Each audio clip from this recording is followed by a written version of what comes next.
Some are calling it a dark chapter, but it would seem as though this chapter is longer than most books. Calling it a chapter makes it look as though at some point the page has been turned, but there is so much of this history still to be learned and unlearned. Over 1,000 children never returned, and some are calling it a dark chapter. Indigenous women continue to go missing, so what chapter are we in now?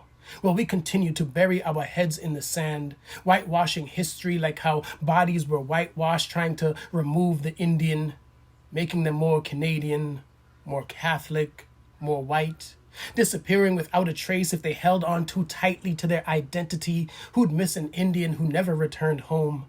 Only the family of these little souls know, plus those who are buried, not yet found or unearthed, and the women who have mysteriously vanished off of the face of the earth, worth so little that little is ever done.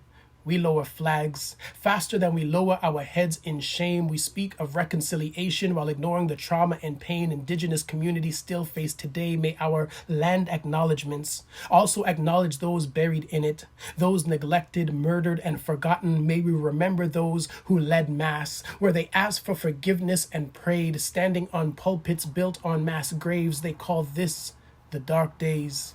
But today, those in power continue to run their mouths while the Indigenous wait for clean running water in the house. What chapter are we in now? We try to say that this was long ago, with a hope that people will forget. But it would seem to me that this dark chapter in history hasn't ended as yet.